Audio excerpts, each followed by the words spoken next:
our peninsula here with the kind of bend in it and the big bulge of western Georgia.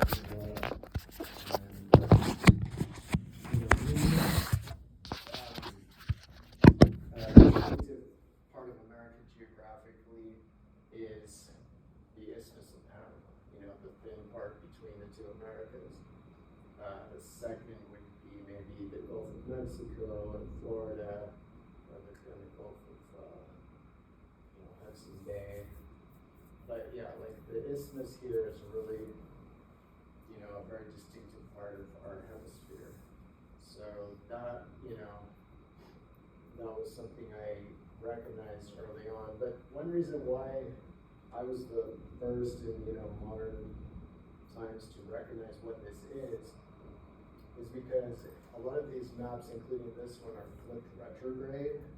So, which is a system that is understood by Egyptologists, even though they don't understand it very well or why it was done. But there was a lot of maps that were just flipped. So it could have been because they were easy to copy, but I think sometimes there was more significance to it than that. So I've flipped this one back. Originally this is kind of flipped the other way. I flipped it back to make it prograde and comparable. And this one's really good, pretty good for Greenland as well. Although it's hard to know if Greenland is retrograde or prograde. But I actually learned the shape of Greenland from this map because I had always looked at modern Mercator projection maps that make Greenland like this big thing that's like half the size of Africa, and that's just that type of map. It distorts everything near the poles. So I had to find like a map like this, which is much more accurate for that kind of thing, to actually see like, oh no, they actually nailed it. So yeah, the Egyptians in many respects, their maps were more accurate than the average modern map, but certainly not in every respect. Every map tends to have its strengths and weaknesses, but they're all made with, they're all painted with west as up, all the American maps.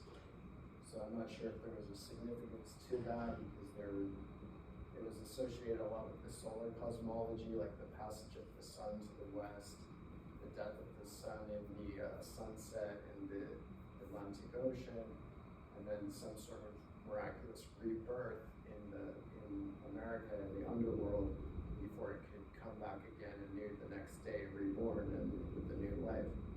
So it was called the land of the gods, like Noter Hair, the holy land, the perfect land. There were many different names for America, really in every language, like it was just systematically erased from the public memory, the fact that people already knew there was a land across it. Like the Welsh knew about it, the Irish, like every culture had traditions of the land across the sea. And so yeah, this one also has these boats in it and stuff, and it has some people. I think all those boats are symbolic, so they are also maps or parts of the map. Boats could sometimes represent lands or archipelagos, similar to in Polynesian maps. Sometimes they would make a boat that was representative of an island or an archipelago or something.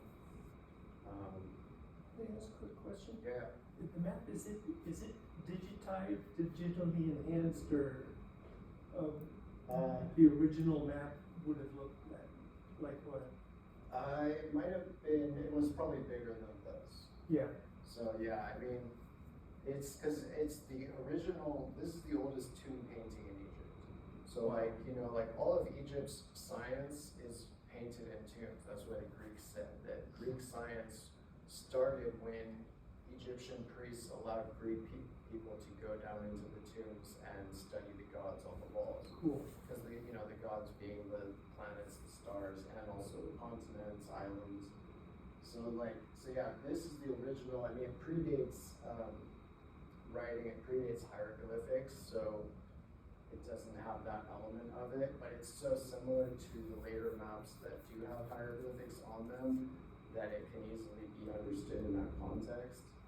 because that tended to be, or that was often the centerpiece of tomb paintings and temples and, you know, ancient things in various places, you know, like the opposite hemisphere was the Holy Land, like pretty much for everybody, or in some ways, you know, like, I mean, there were different permutations to do with it, but there was almost always a big focus on the opposite hemisphere as this kind of magical place.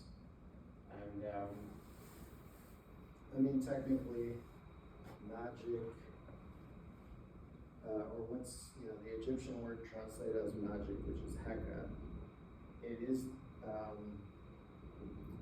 about geography largely. It's about geography and astronomy, and it's like a symbolic way of memorizing geography and astronomy by, you know, assigning different, you know, identities to different natural phenomena, and, you know, taking up their stories through myths to make it more memorable than just saying like the dot over there did the thing and like the other dot, you know, it's like they fleshed it out, they made it relatable. Alright, so this is the same map, just closer up. So we can see like that it's reflecting closer to Ice Age coastlines, you know, the Florida.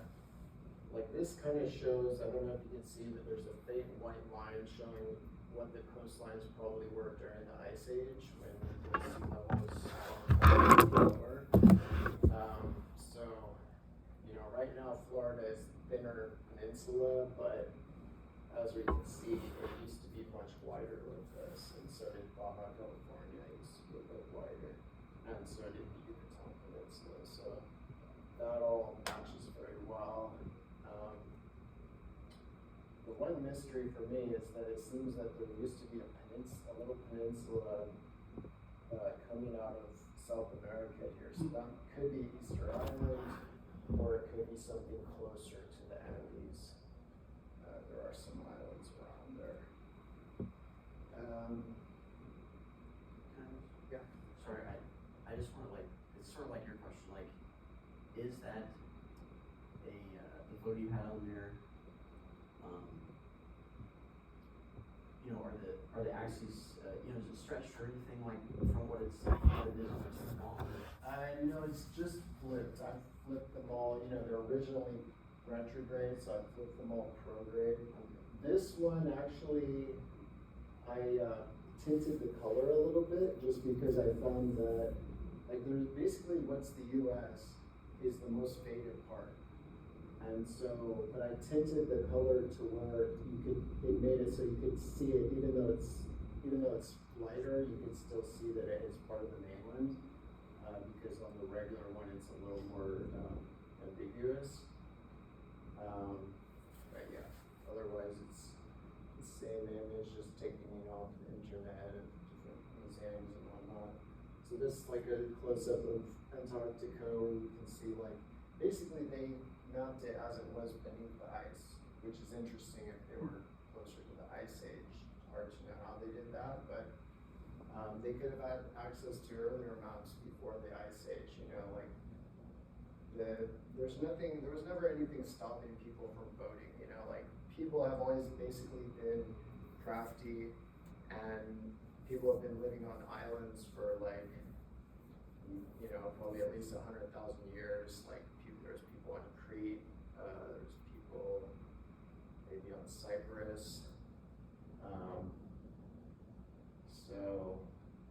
So yeah, and then this is West Africa right here. So I think the kind of pointy bit here is like they're like the closest part to South America, basically like around Guinea-Bissau area and Gambia or something like that. But so yeah, it just has, and this is Southern Africa, so it kind of pulls everything in towards the bottom, and it has it connect. I think they knew that Southern Africa doesn't actually connect to Antarctica, but they did the same thing on both sides of the map, where they just pull both sides in towards and connect to Antarctica. But yeah, so this would be Southwest Africa, Northwest Africa, Antarctica, and this actually is Asia, like this side of it, it has like this from Kamchatka Peninsula, Korea, China, Indochina, India, and this is probably something, Siberia or Russia or something. So it was pretty impressive. It doesn't have Egypt in it. It has like everything kind of around Egypt. It doesn't have East Africa. It doesn't have West Asia really. It's basically an antipodal map. It's a map of the opposite hemisphere. So yeah, this is like America. And it's interesting that some historic maps, like the Ptolemaic maps of medieval Europe, seem to have drawn on either this exact map or based on it or based on some common origin, because they depicted the peninsula very similarly, but they completely messed up what it was. Like this is labeled, there's a bunch of these and they're all labeled as Indochina. And it does not shaped anything like Indochina, but it is shaped like Kamchatka in Siberia. So I'm not sure how that error got going. You can trace a lot of errors in ancient cartography, and like often when one person makes an error, just keep going that direction for like centuries until somebody figures it out. Like the Ptolemaic maps, they say that the Western Isles, what they call the Fortunate Isles, Insula Fortunatae, are the Isles of the Blessed, are where the prime meridian is. So that's where the 0 point of longitude is. But that was interpreted by people to mean the Canary Islands. And then now people are saying, no, it's actually like Canary Islands. But really, no, it was America. It was referring to America. And, that was just the ancient name for America. The Isles of the Blessed was just another name for the underworld, for Eden, for the land across the sea. So it wasn't like, it definitely wasn't the Canary Islands. So based on using the Canary Islands as the 0 point of longitude, all maps based on that are terrible, right? Because you can only imagine if they're trying to measure something from there, but it's really supposed to be America. It's all like all longitude is bad in every map based on that.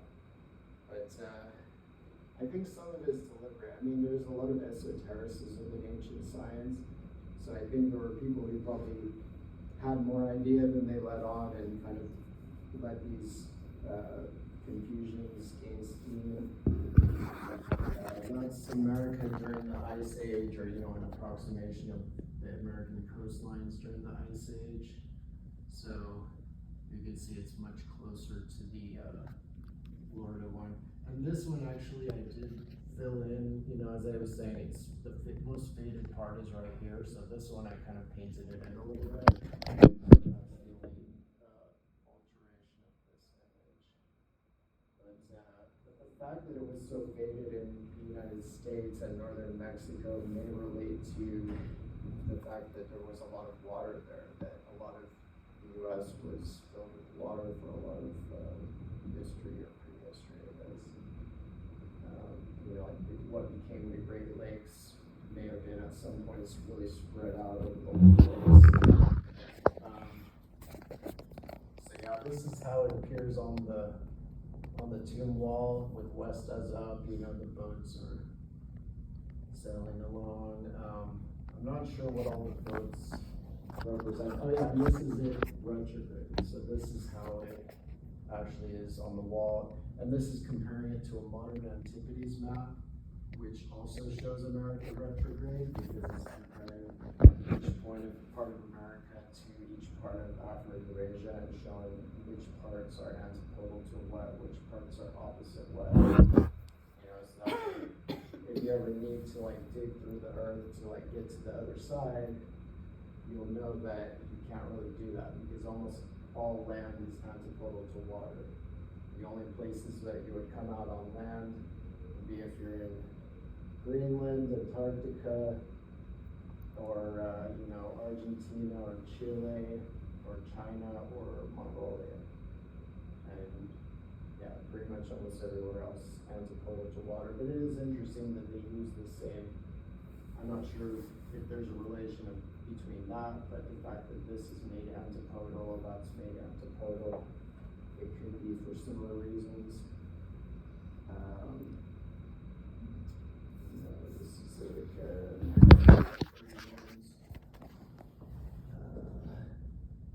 and so I found out eventually that even the little characters on it represent geography. Like at first I was thinking this one was like representing a compass.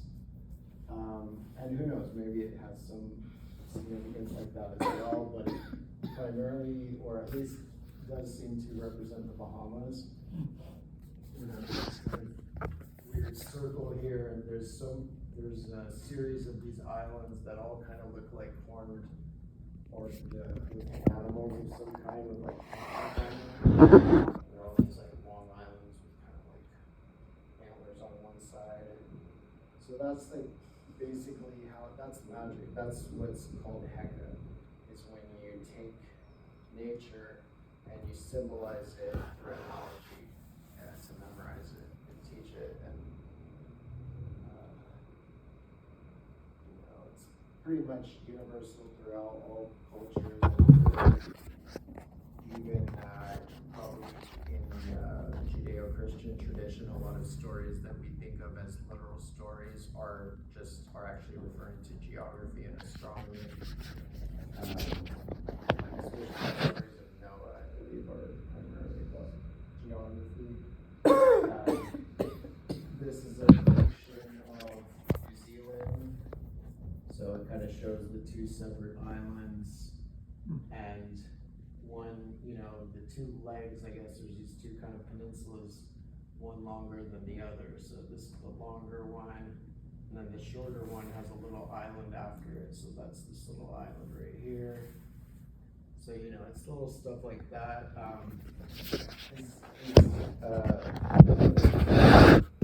Astronomy, constellations, basically. Same concept. Another version that actually you can see some things that are actually underneath the land or that are kind of embedded in it. So in some ways this is a better image, but just for certain things that you can see. This, I believe this is just these series of ibexes, probably archipelago. I believe this is Taiwan and Hispaniola, Cuba, Jamaica, Puerto Rico or something, and Azores, Britain,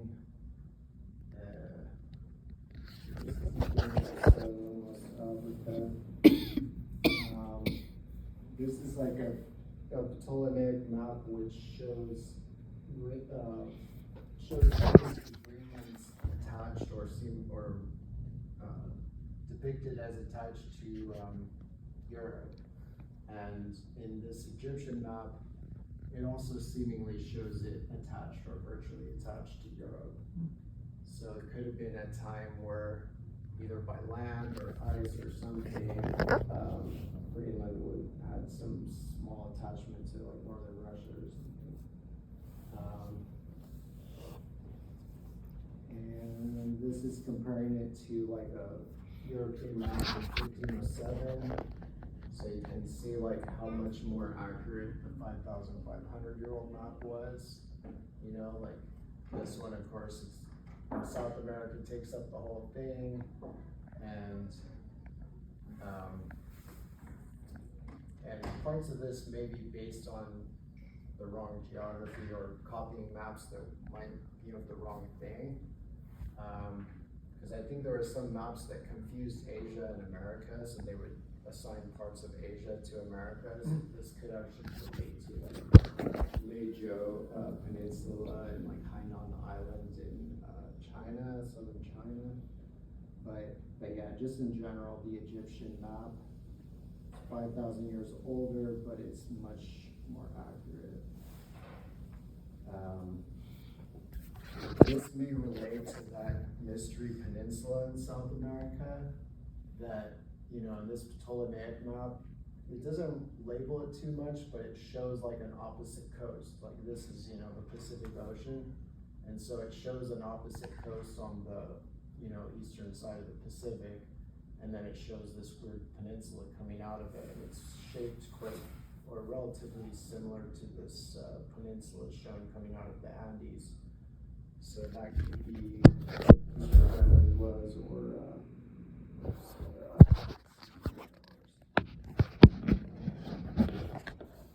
this I think is the same map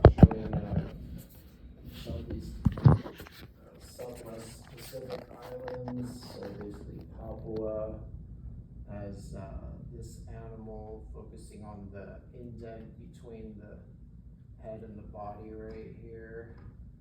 And then New Zealand again there, and then Java, I'm thinking this is Java, this is Australia, this is Sumatra, and then this is the Philippines. Yeah, this would be the Philippines, this would be Kalimantan, basically Borneo. So in the older maps, a lot of times, on these types of maps, they're very stylized, so it's not something you can be sure to recognize if you're not the map maker, if they didn't explain what's what. It's not really made to just be something anybody can pick up and, like, you know, they're often meant to be very esoteric, so it's just try to decipher whatever I can. But this may be Sri Lanka, this cooter, you know, it's like off the coast of India. This would be India there. This again would be the Bahamas here, Cuba here with the nose coming down and it's like back legs kind of curling around. Jamaica. I'm not sure that really, I think that's erroneous. I think I found out it's not Jamaica, that's actually, I forget what. And then this one, I think is Pico of the Azores, so it's focusing on its butt and like, yeah, I guess that. And then Madeira is this one, so it's focusing on that it has this peninsula that's almost like a deer's head turning around, and then there's Desertus Grandes here, which is like a long spear. So it's showing it in the future, basically, future tense, and then this would be past tense. And that's almost, that may be like the rule for these kind of things, because that tends to be how it is. Like, it'll show the same island or the same form, but it'll show it either before or after whatever state it's in reality. These are African islands, Caravala, Porcos, and Guinea-Bissau, so I think that's probably what those weird ibexes or deer or something are. And then, yeah, it's like this one has the horns and the head because of Porcos being the horns, whereas this one kind of has no head because there's no particular head there. This seems to be part of the peninsula and Trinidad Islands on that map. So yeah, obviously this is the peninsula coming down from Venezuela or whatever. The neck of the bird is going up towards the peninsula and the tail comes out. And this seems to be Britain, Ireland, and Shetland and the Pharaohs. So Britain would be this figure, and then Ireland is the 3 hostages. It probably relates to the Irish stories of the hostages. There's all these weird geographically related stories in Ireland about the Niall and the 9 hostages and these type of things. So I think it relates to that. And I think it's like Argyll Peninsula there, which is really shaped like an arm, is like the arm that's holding Ireland, because that's the closest part between those 2 islands.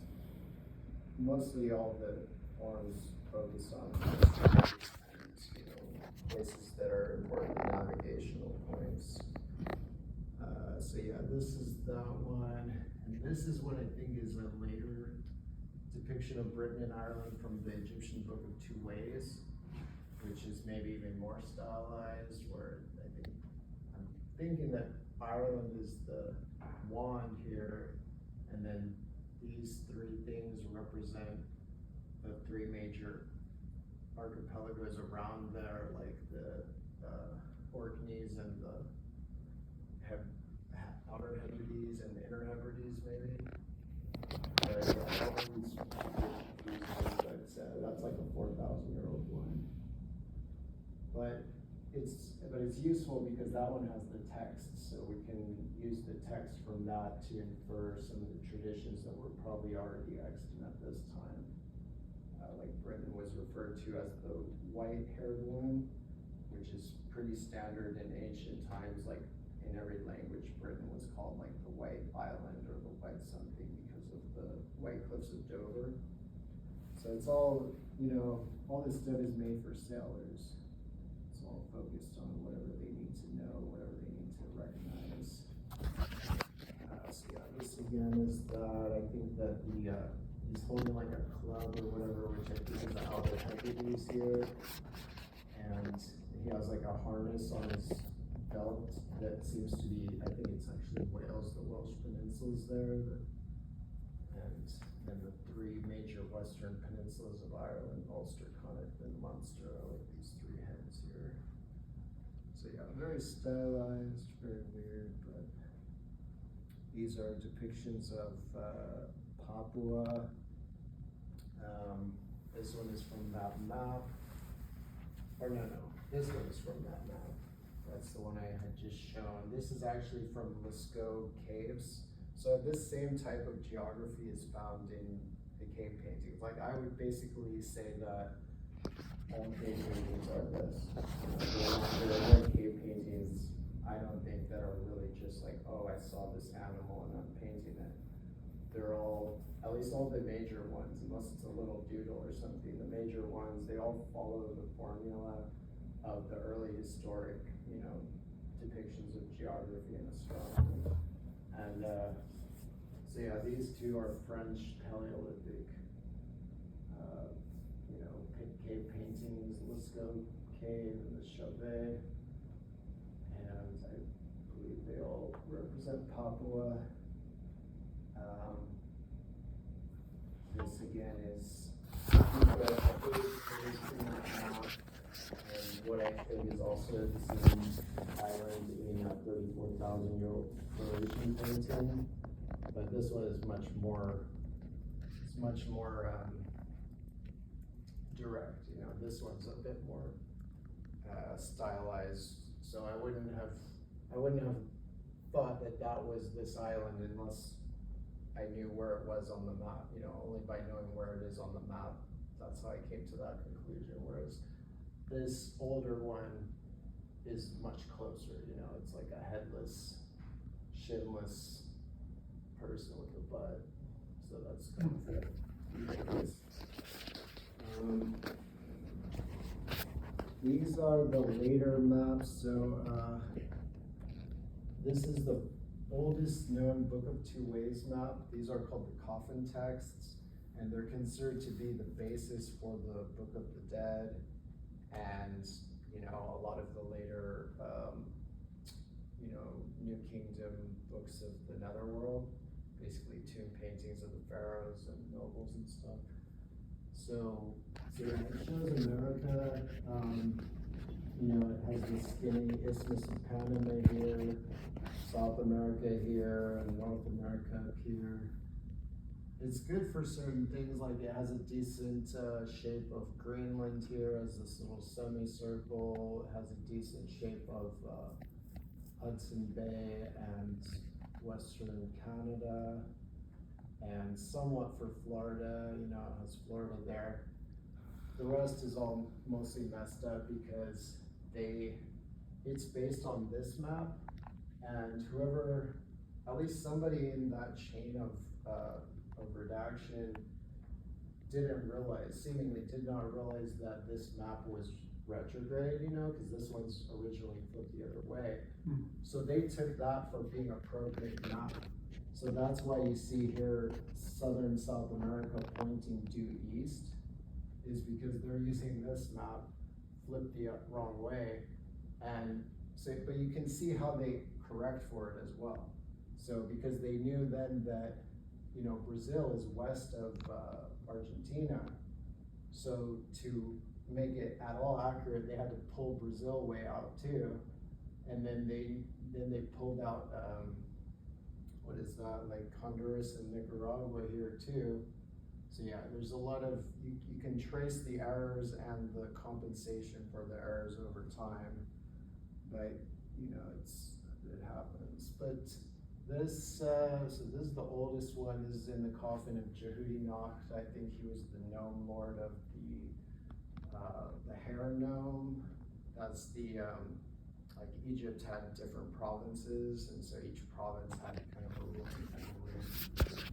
So this was the gnome of Jehudi, of Mercury, basically planet Mercury, and that was their, you know, particular focus of their religion or whatever. But also this. So that's the only place these books of two ways are found. And so yeah, this one's pretty good for Greenland. But you can see how this one, they realized that this was wrong, you know, they realized like Argentina doesn't point due east. They realized, you know, Honduras and Nicaragua are not such a long skinny peninsula and all that. And so they just kind of went back to the drawing board and just kind of smoothed everything out. This is a later one. So you can see, and then this one as well, they probably followed on the heels of this one. And so yeah, you can see how they compensated for the errors, which were very understandable errors, because if nobody tells you a map is retrograde, there's every reason to assume it's prograde. And then this one is the first illustrated one, as they say, or the main illustrated book of two ways, which means that they paint on all the gods that in these ones are just named.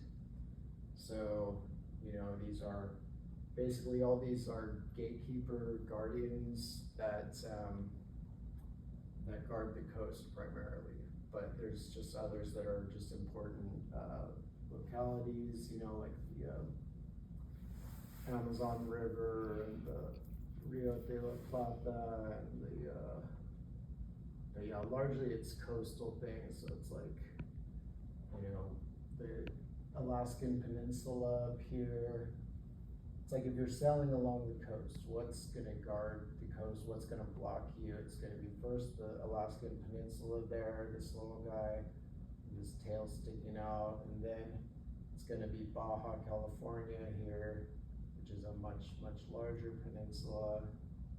And then it's pretty much smooth sailing the whole way down the west coast of America, even all the way around and up until you get to Hispaniola and Cuba here in the Caribbean, and then up here, of course, to Newfoundland, which is another huge island, and then Baffin Island up here.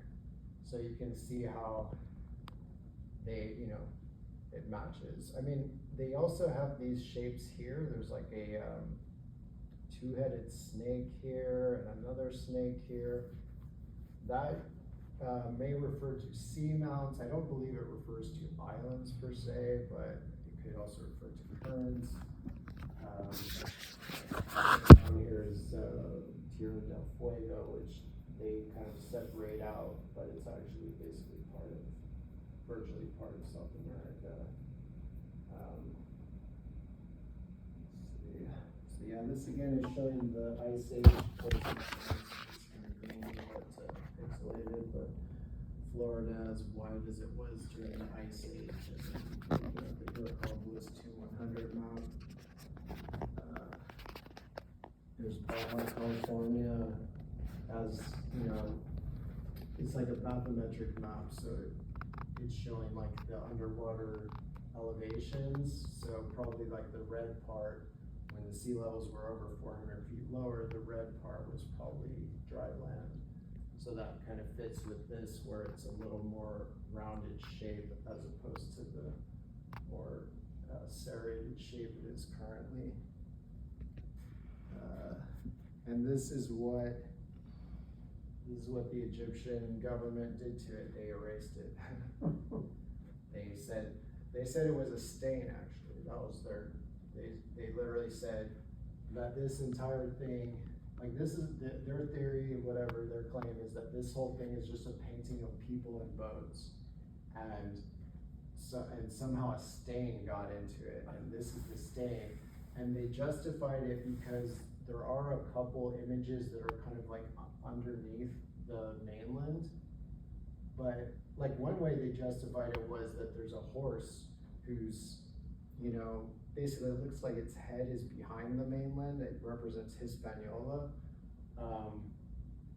It's not shown in this one, but so they said, oh, well, we have to erase the mainland to see the head of this horse, right?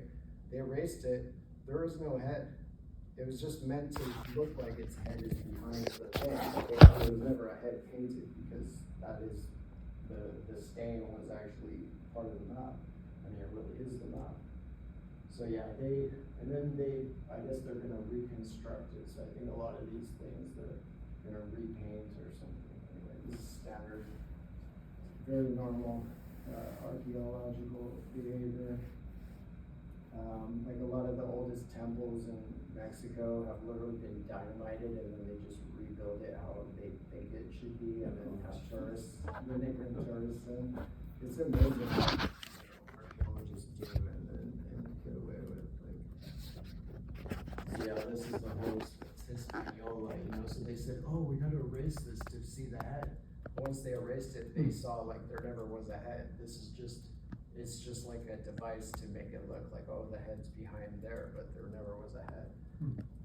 Because the island kind of looks like a headless horse, basically. It's like has a long peninsula that's shaped like a hoof, and then it kind of has a shorter peninsula that's shaped like a neck, but without a head. So there are various avatars, multiple avatars of it, where it's some sort of headless animal.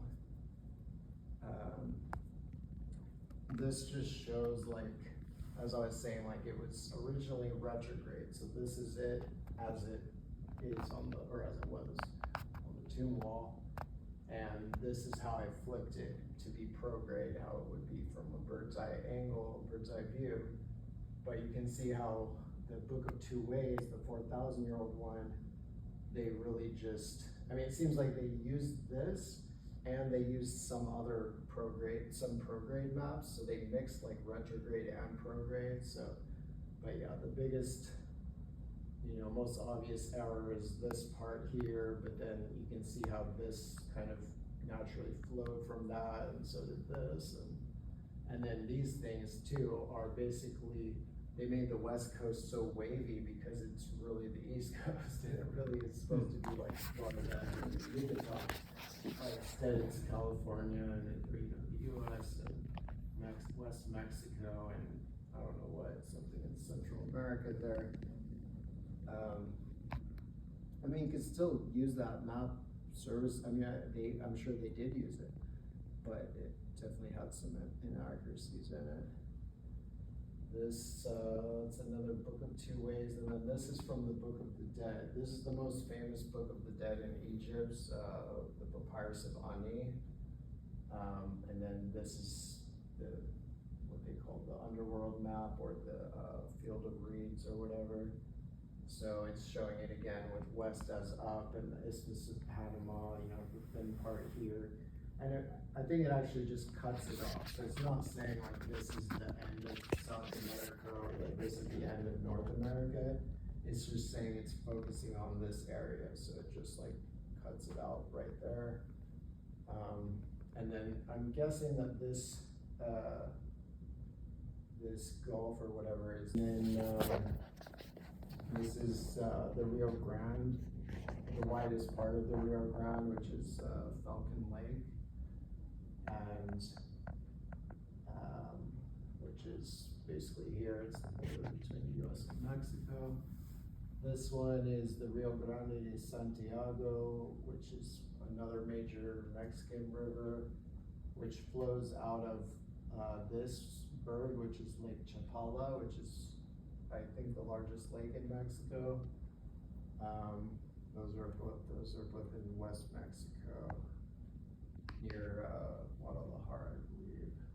And then on the East Coast, there is, well, this one is, can't see on there, this is the Rio de la Plata. It's this kind of inlet between Argentina and Paraguay, and it's kind of shaped like some kind of long snouted animal with a long tail.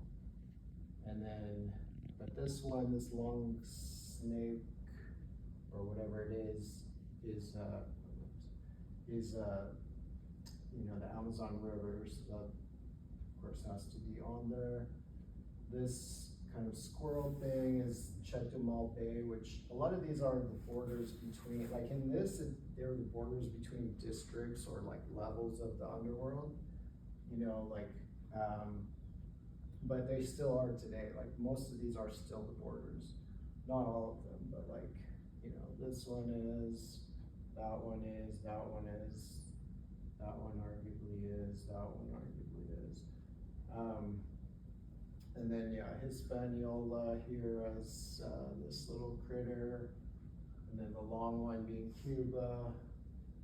This guy being basically the east coast of the U.S. Like he's holding a squirrel with a long tail, and the squirrel has its tongue out. So the squirrel's tail is Delmarva Peninsula, which is like where Delaware, Maryland, and Virginia, you know, it's basically, it's the defining feature of the East Coast other than Florida, like based on the geographic shapes, you know, it's a much larger, like compared to the San Francisco Peninsula, it's probably like 100 times bigger than the San Francisco Peninsula, or at least like, you know, 20, 50 times bigger. So that's like natural that they, and then its body is Chesapeake Bay, so that's like a major, and the feather in its cap is like the really northwestern part of the Chesapeake. This rabbit here, which is actually white on the original, is, or maybe a hare, is Newfoundland, which really is shaped very much like a rabbit with kind of like long ears and tail and stuff. And then this character seems to be the Gulf of St. Lawrence, and especially the St. Lawrence estuary, with its tail being another river that flows into that, and its halo probably being Orleans Island at the mouth of the St. Lawrence, and its foot probably actually being Nova Scotia. And there's Greenland again, and then this is Baffin Island up here, which again is one of the largest, probably the largest island in our hemisphere besides Greenland. Yeah, so that's the illustrated version, and it's great because it has like the names of all of them. But it's interesting that the names have nothing to do with these avatars. So the names are based on earlier, you know, the same island can go through many different permutations, you know, become many different animals, even within the same culture. But so sometimes you'll have one like, you know, like Baja California is referred to as he whose face is carapaced, he whose face is shelled, like a turtle shell. So that actually is not related to this avatar.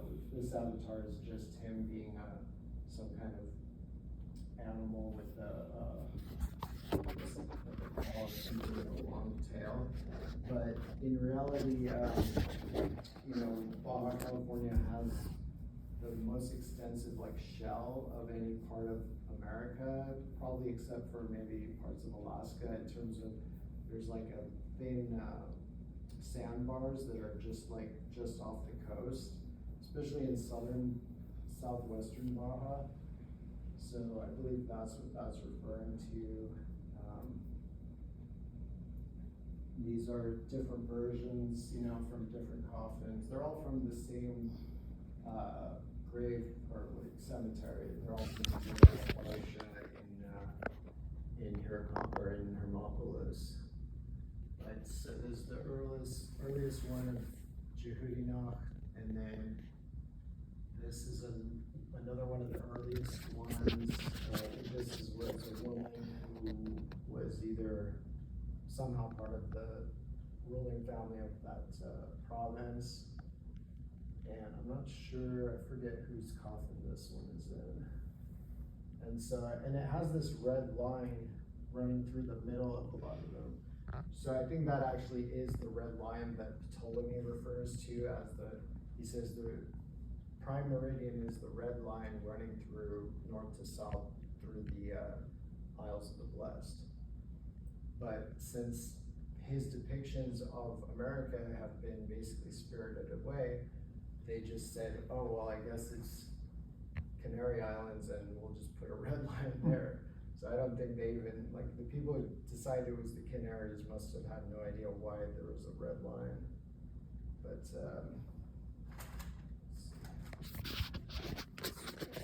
here's some more versions, there's like, there are probably thousands and thousands of maps of America in Egypt, but many of, from ancient Egypt, but many of them are, there's a full spectrum of how good they are. Some are just kind of a very stylized, based on a couple features.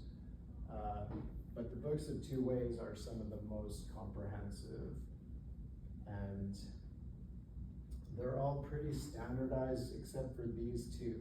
So these two are the latest ones, and the people who made those ones actually clearly realized the mistake that was made earlier of, retrograde maps confused as prograde. So they actually went ahead and flipped everything back. So these maps are retrograde, these two. But they also, I suspect, are diagrams, and even Egyptologists have said that these look like diagrams for building something. Mm-hmm. So a lot of times, like within geographic knowledge would be hidden other knowledge.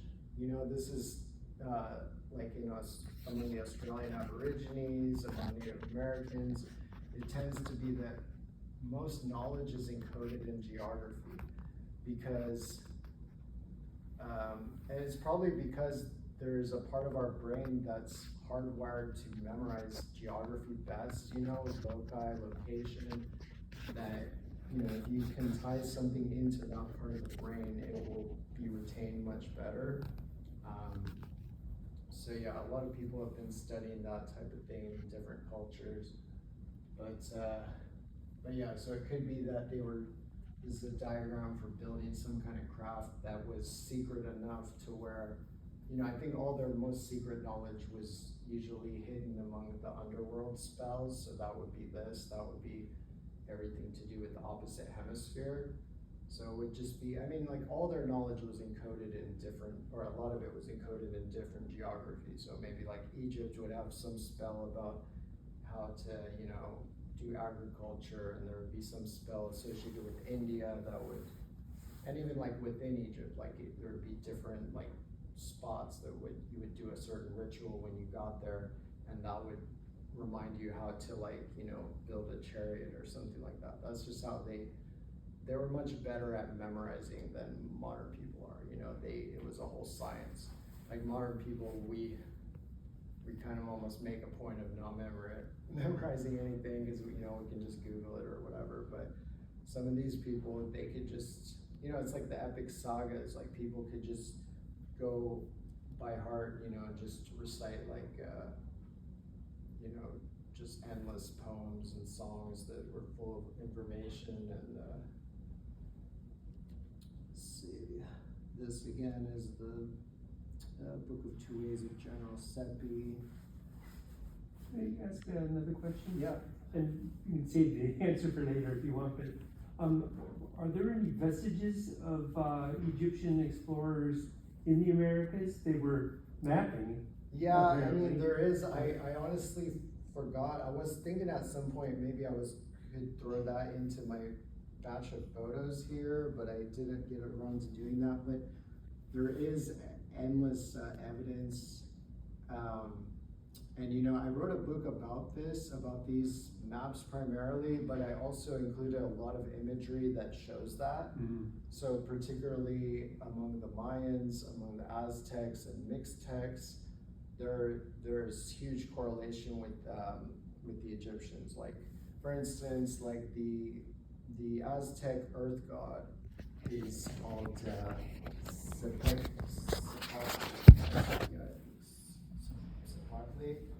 The Egyptian earth god is called Sebek. They're both crocodiles. The Mayan version is called Sipakna.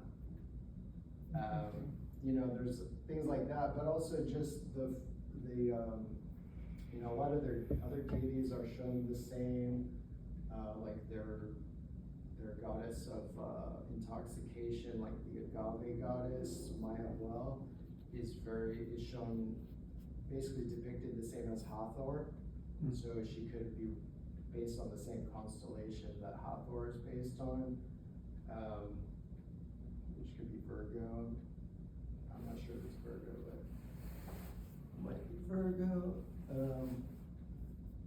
So yeah, I mean, like they and the Mesoamerican codices, right? All the America was full of books. They're all mostly burned by the great saviors who came to save this continent from books. But but they had all these books, and they really followed the schemata of the Egyptian Book of the Dead. I mean, they have some other elements. I think they do also have elements of Himalayan books of the dead. They showed they used the 7 auspicious symbols of Buddhism in their codices. Wow. So it's clear that they were like a melting pot of sorts, cultural melting pot, and that they had a huge Himalayan influence, a huge Chinese influence, a huge Hindu influence. We see very, very specific motifs of Hinduism, like the Amit, the stirring of the Milk Ocean, of the Milky Way, which is basically the same among the Aztecs and in India. Even the gods are the same. Like, it shows Vishnu on top, and he's even blue in the Aztec version as well. Which makes sense, because Asia, you can see America from Asia, you can see Asia from America. It's literally only just racism and brainwashing that anybody ever thought there was an impediment. There was never an impediment. Like, even when people said, okay, well, they were able to walk across when there was a land bridge, but then it went away, and they were just like, well, like, what? Like, that would never happen, and then they just forgot it was there.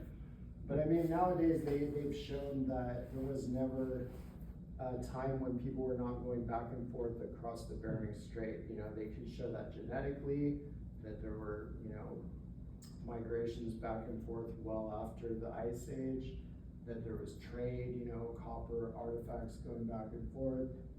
So yeah, a lot of the misconceptions, they just prevail largely through being believed rather than having evidence behind them, or even, having a lack of countervailing evidence, just that the countervailing evidence is not well publicized.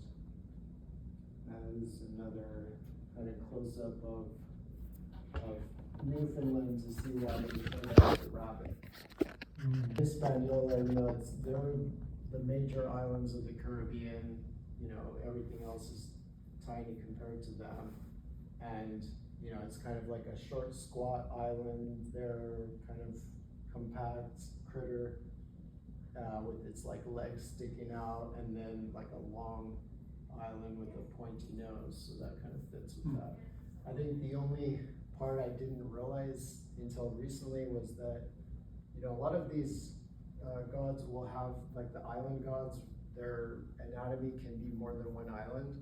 So, like, for instance, the Baja California god's head is actually an island right on the coast, Cedros Island. So in this case, it actually turns out that Hispaniola's head is in Agua, which is right there, and then Cuba's other ear is Jamaica. So that way they incorporate, other major Oh, and I'm pretty sure that, the Hispaniola god's tail is Puerto Rico and probably the Virgin Islands. So it basically encompasses most of the main, Caribbean islands. But yeah, here you can really see like the shapes here, you know. I mean, again, it's like, they said this is the land, you know, across the Western Sea, under the earth, where the sun goes at night, you know, where Ray goes at night to be reborn. The idea that, you know,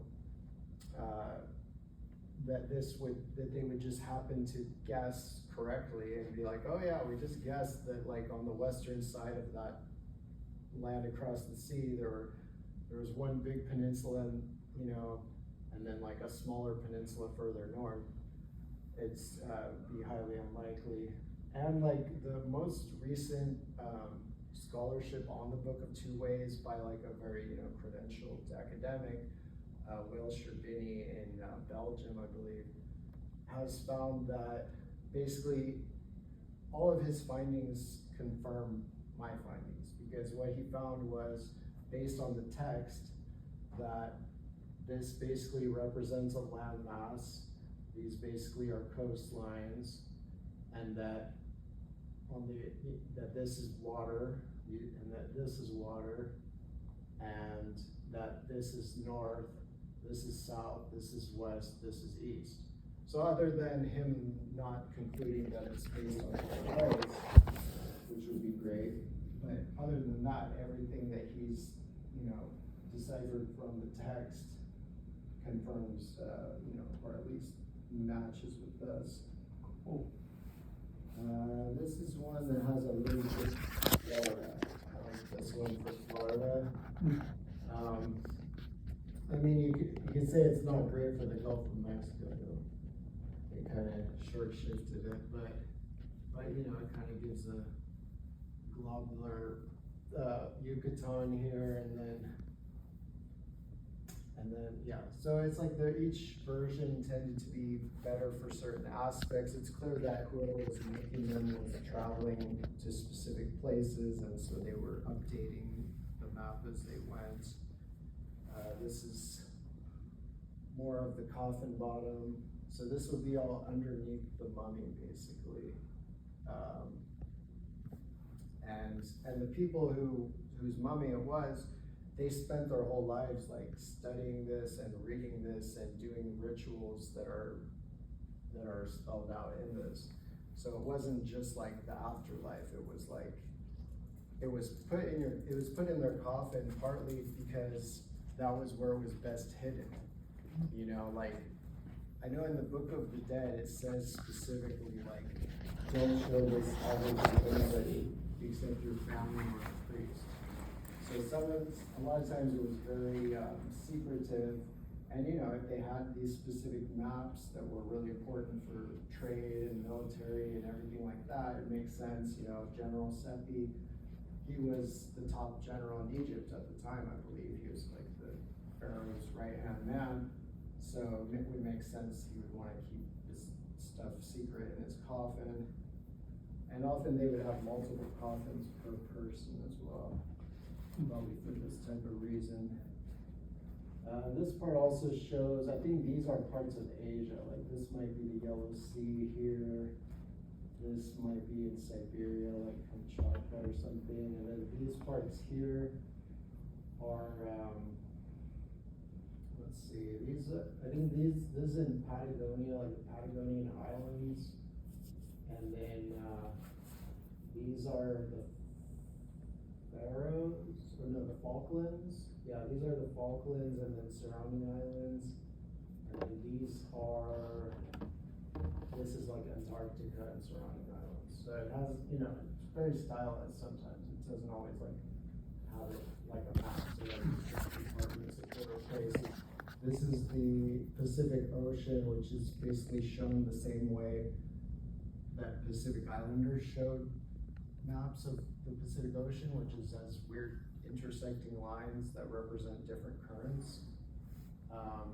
So So and a lot of times in ancient times, you would buy local maps from the local people, or you would trade them, you'd say, okay, I have some magic from about Egypt and about the stars, I'll trade it for your geography magic about this place.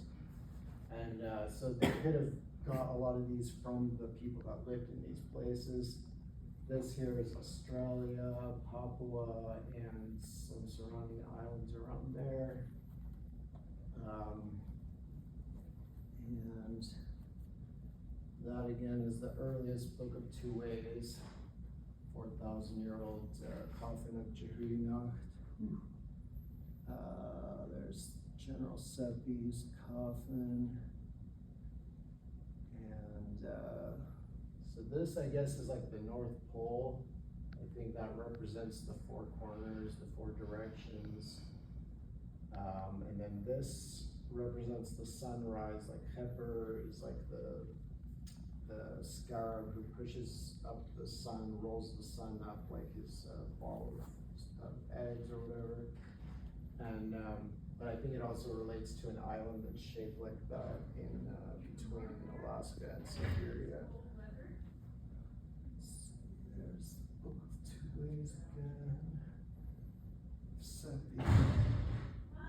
There's Newfoundland doing its thing. So you see how like they, it's like they use analogies. So it's like they say this is a guardian, but it does. It guards the coast. If you're sailing there, you have to contend with these guardians. Here's Chetumal Bay and Costa Maya. So sometimes their bodies will be part water and part land. It would be great if they made some different color or distinction to indicate that, but they don't. They just put it together. So yeah, like Costa Maya is like this stretch of coastline in the eastern Yucatan, and then its body is Chetumal Bay, which is like this part here.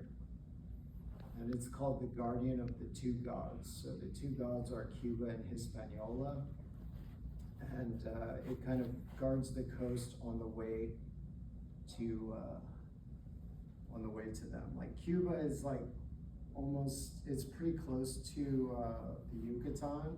So if you're sailing like along the coast from the south, which is the way this is arranged, as it's all the guardians are assuming that trajectory. So like if you're sailing up from like Argentina along the coast, you will get to Cuba. You'll almost touch Cuba just after you pass by this one. So that's why it's called the guardian of the two gods. Sorry, what were you?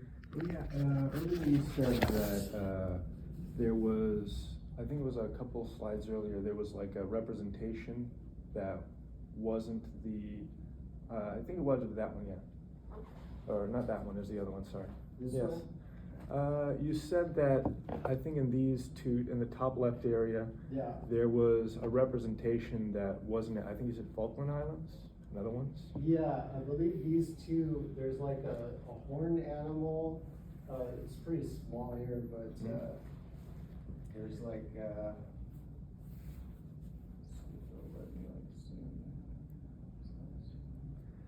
Well, my main point was you said that it didn't exactly represent it like cartography, like a map, whereas yeah, what I'm saying is later. it's placement.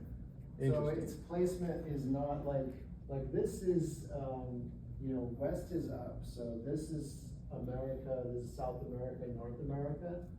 So if this was actually, like basically it doesn't fit where it actually is. So they just have to put it in separate compartments. And that, and that's a well-known thing by Egyptologists as well in the Book of Two Ways, that a lot of versions of the Book of Two Ways, when they don't have room based on some other imagery to put something, they'll just find a new place. They'll just make a new compartment. They'll just move stuff around. So technically, these ones should be right here. These ones should be right here. And then these ones should be basically here. But, sometimes it's like that. They just chop it up and have separate places. I mean, they might have some indication of where it is.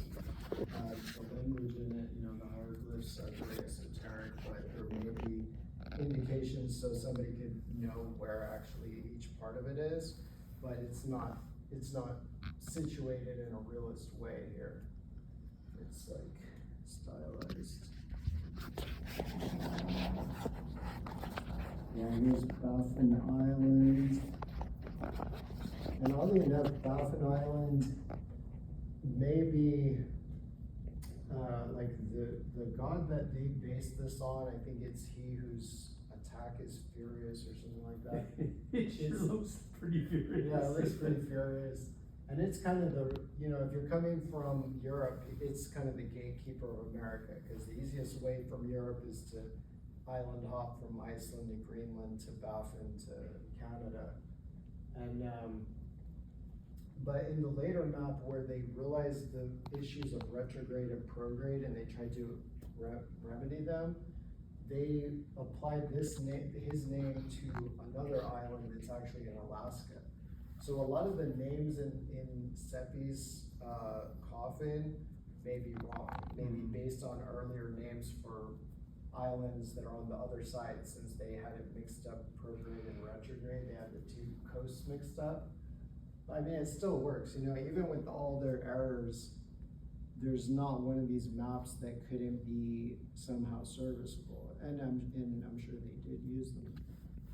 This is the Amazon River, where again, like the head is a separate thing. Like the head is this part of the estuary, the kind of Marajo archipelago there, and the neck as well. And then it has antlers, which I think just represent the water that goes through there just above it. Whereas the body is just the entire Amazon, which is actually starts right here and goes up there. This is Cuba and Hispaniola, but you know, this was before I realized that the Hispaniola god's head was in Agua. But you can see like the curve of Cuba, the kind of like shape of Cuba is very close.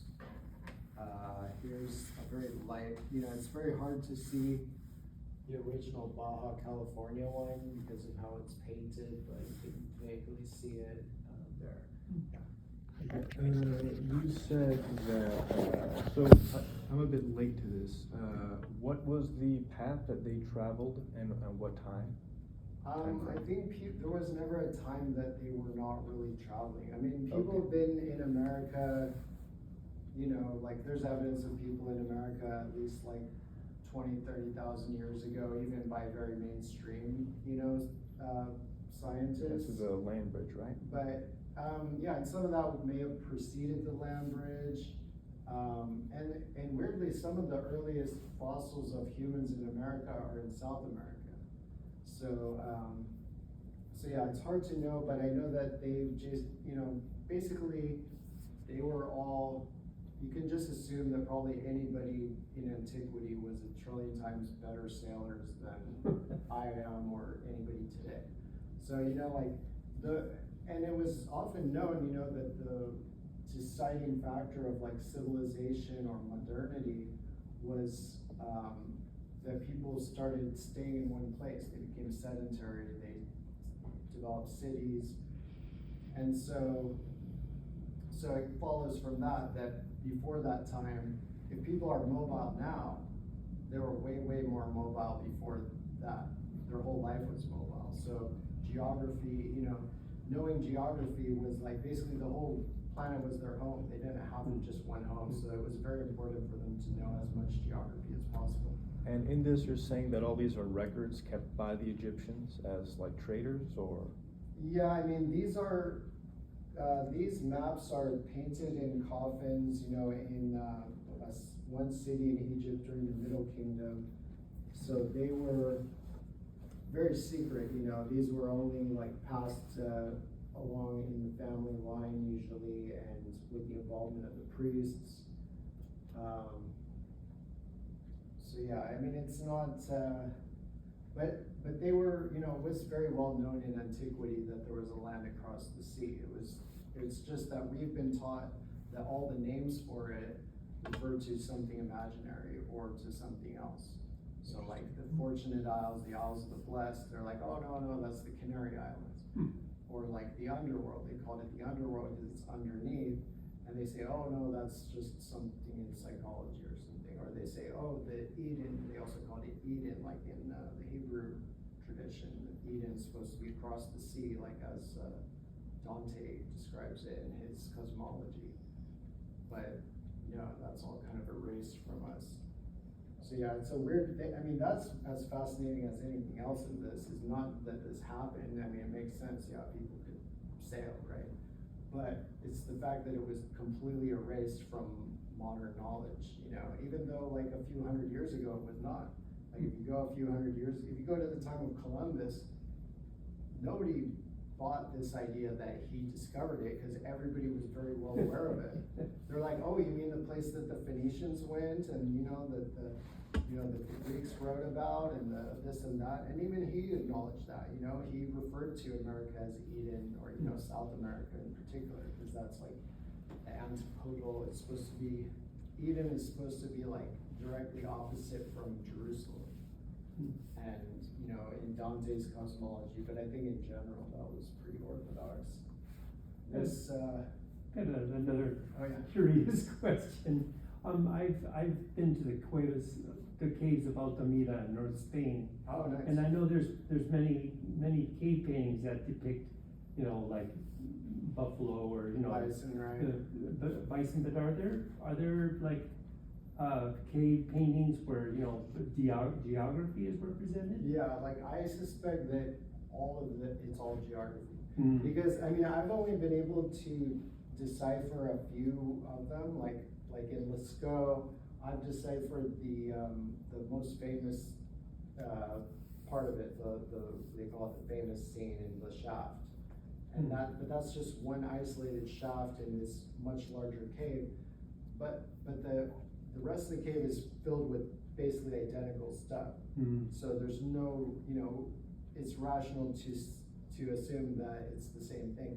And plus, that's just what everything points to. Like if you go to the earliest point of history where there is writing, where you can find labels on things, anything that you find that looks like those cave paintings is geography and astronomy. And it tends to be anything that you find that's geography and astronomy looks like those cave paintings. It's animals just doing weird animal things. Sometimes it's a hunter trying to hunt the animal. It's anything relatable, like they'll always change it based on different countries and like based on whatever they know, whatever animals and plants are known by them. Cool. I guess what I was sort of building to with my question, or do you want to move on? Oh, no, Okay. go for it. What I was sort of building to with my question was, is there a reason that none of these like voyages, like all these people that you're saying are like moving through, from the Everywhere. western side of America? Just like what they do everywhere. now, just how everybody's always going everywhere, they were already doing that. So are there records in any civilization that kept records of them moving through that area? Like Because in there America, was of the China, Egyptians? there was Indonesia, there was Angkor, there are a lot of Wow. civilizations. Right, yeah, all I'm of sure which you'll find keep that, records. you'll find, yeah, to what extent it can be deciphered, because, again, through this type of, magical system, which is symbolism, it's not designed to be anything that we can just find and recognize. It's made for the people who are initiates. So like, but I mean, there's a lot of books about the Chinese like coming to America in like in the 1400s, I guess, the admiral, general, somebody. But I mean, there've been countless books that have, for the last couple of centuries, detailed the overlap between the Chinese written language and culture and the Olmecs and the Aztecs and the Mayans. They both use jade amulets. They're often almost identical, and their written language and their system of numbers is the same. I think they're ones that first had 0. And they were the ones that first had paper, you know, the Mesoamericans and the Chinese. But yeah, I mean, there's countless, like if you just, in every culture, there's stories about going to the underworld. So that's what, I mean, but a lot of it is not gonna be very, unfortunately, I mean, there probably was some pretty exact history, but very little of that has come down to us, and mostly what we have is like bits of kind of semi-history mixed with cosmology and mythology. So, Hard to and trace. What? Hard to trace. Yeah, very hard to trace. And like the ancients didn't really, they kind of didn't care about people. They just saw, I mean, they cared a bit, but they saw it, like the ethos of the ancients was, you know, people are, you know, they're like part of this world and, you know, they're kind of problematic, but the gods are eternal. You know, the planets, the stars, the rivers, the lands, those are immortal. So it's better to, you know, better to embrace them and study them and invest your time in the gods, because that's, you know, permanent. It's something permanent. Whereas, so that's why just there is not a lot of kind of mundane history, or at least most of the most prominent ancient history is this type of mythological, you know, stuff like the Greek history of Homer, which is the same type of thing. It's like a story, it's symbolic way to memorize geography. You know, he goes by the islands, the Siren Islands, which are mermaids, and so you use that to memorize, like, don't run aground on these islands that are very sketchy between, you know, Corsica and Italy. So yeah, it's very convoluted, but there's endless records of it. I mean, all the oldest books are about this. You know, the oldest books in Europe are you know, the Odyssey. That's about going to the underworld, going to the land on the other side of the earth. The oldest Egyptian books are about that. I'm reading some of the oldest Japanese books right now, which are about the underworld, about the opposite hemisphere, and they also use kind of mythological analogy to convey the shapes of land. And what else did you?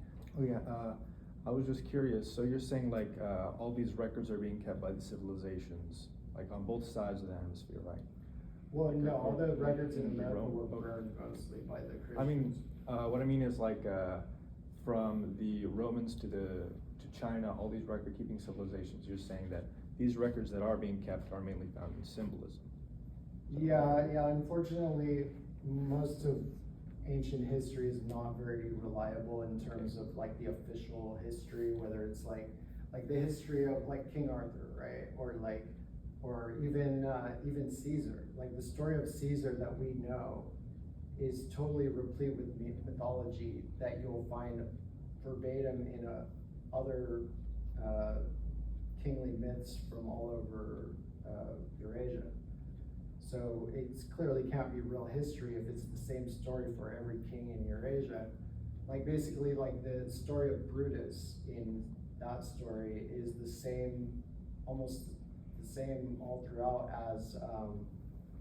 as King Arthur, I believe, or at least as Hamlet, which is also related to the same thing. So yeah, it's like, it's very, I mean, there are bits of real history, but it's, I think they put it in riddles to some extent, so that, and the riddles are mostly to do with cosmology, so that, you know, to the first glance, it looks like, oh yeah, this is just a history, but in reality, it's like a very difficult to decode type of mystery. But you want to go first? Last question. Yeah. I was just curious. I kind of thought perhaps part of this implied that there was records of Native Americans having interacted with people from, you know, across the world. Well, Egyptians, African Americans. Yeah, I mean, again, it's there is not very good. I mean, there may be that, but more there's record of that they just have the same, that they clearly interacted because they're, you know, they're using the same motifs. You can see the cultural diffusion. I mean, there are records like, you know, of course, when Cortez arrived, Montezuma told him that we arrived, you know, he said, we Aztecs, we came here recently, we came from the east, from the land of the rising sun, or, you know, from across the water to the east. So, you know, that could mean that whatever was their kind of founding dynasty was Egyptian or possibly Neo-Assyrian, Egyptianized or something. I know Teotihuacan, which is like predates the Aztecs in Mexico and was kind of the first major metropolis there, is it's heavily Egyptian, but it's also heavily Neo-Assyrian. So there's a lot of motifs there that are very similar to the Babylonian and Neo-Assyrian, you know, art. So that suggests, and that was around the time, that was like about 1,000 or 2,000 years ago. That was about the time when those people were basically merged together, because, you know, like after the Egyptian Empire was kind of toppled by the others, the Persians and the Assyrians and whatnot, they all kind of absorbed a lot of the Egyptian religion, a lot of the Egyptian art. So then you see like that became like the Persian art, that became the Zoroastrian art, and in the Neo-Assyrian. So it would make sense that, and like whenever these peoples would conquer each other, they would always take, or they would often basically take the intellectual elite and kind of, and bring them back into their country to get the benefit of whatever their expertise is. And then that would often end up in a blending of the two cultures. Awesome. So sort of my last question, but like, if all of this evidence, as you've shared, is like buried in symbolism and buried and like found in, oh, this is a symbolic meaning, this has symbolic imagery or wording. Yeah. Isn't there a way that someone could interpret all that symbolism to mean whatever they would want it to mean? Because if I read something and I think it's symbolic to something, then I could say, oh, this means what I would like. I mean, you can say that to people probably, because most people don't understand symbolism. So it does make it has opened the way to like the vast industry of interpretations of this type of thing. Because you know, there's a lot of people who have made a lot of money telling people what this, you know, this or very similar things are totally erroneously, you know, like the fact that ancient, you know, ancient gods, ancient myths encode geography, it's basically proven, you know, because the people who still have ancient you know, who never stopped their ancient ways will tell you that. If you ask the Australian Aborigines, what does it mean when they're painting their god and why is he shaped like that? They'll say, oh, because that's the shape of this island, that's how we memorize it. That's, you know, so it's not, I mean, the system is established, but there definitely are a lot of people that would not be able to decipher it, and a lot of it is not really meant to be deciphered. So it's just by luck or by, you know, it's very difficult. But I mean, this was pretty easy to decipher, the Book of Two Ways, just in the sense that it's, you know, has hieroglyphs. It's basically labeled. So the main way they hid that was just by putting it under their body in a coffin. They didn't really hide it other than that. But even the fact that it straight up says, like, here's the land across the sea where the sun goes at night, all the modern European, you know, Egyptologists were like, well, obviously these people didn't know what was really over there, so we'll just, you know, immediately dismiss that and come up with some other interpretation. One of which is, oddly enough, that that Amentet, the underworld, is the western side of the Nile. This is like a serious thing that people say. It's like so dumb. I mean, I don't know. I don't understand it, that they believe that the ancient Egyptians thought that at night the sun goes just to the western side of the Nile, and then, you know, because it's so specific. Like in the book of the Dead, it divides the whole earth into sections, basically time zones, And so each section is like, has all these different spells and whatever. And it's similar to like the books of hours, like in Europe, they would have books of hours that would divide the earth into different sections. And often each section would also relate to something celestial, like some constellation or planet. I'm still unsure why. I guess like I kind of didn't understand like the explanation.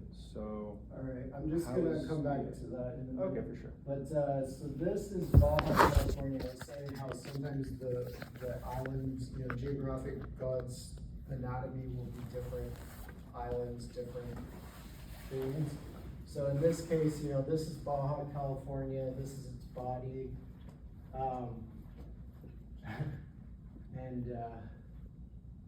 And yeah, so this is its head. So it's shaped, you know, it has its nose kind of like curves up like that. So that's this shape here of Isla Cedros. And this is like the most important part to know. Basically, if you're sailing by Baja California, you're gonna be sailing along the coast. And the weirdest part you're gonna have to deal with is this, basically, because you're like, okay, is that the coast? Is that an island? Well, how do I get through here? So, you know, even though it's smaller, so it's basically enlarged, that's almost always the case where if the head is a separate island, it's actually smaller than it is depicted. And so, yeah, and then it could be that the rest of Baja is his knife and or his arm. Yeah, probably both the arm and the knife. And then the horns seem to be just these little peninsulas on the top of Isla Cedros, and then his like long ear seems to be Isla Natividad right there.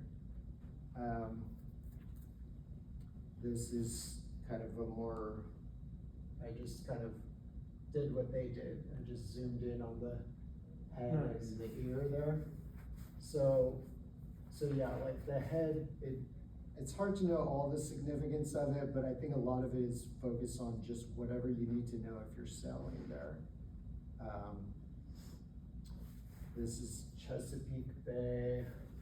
It's kind of blurry here, but it's like a kind of humanoid figure, or I guess it's like, I would say it's, has like that mouth, it has like the body of like a animal, like a horse or a donkey or something, and the head of a human with a beard, and its head is looking back, and then it has a big feather here, and then it has like some little feet coming down there. So I think it's like basically the feather is this part right here, the northwestern Chesapeake.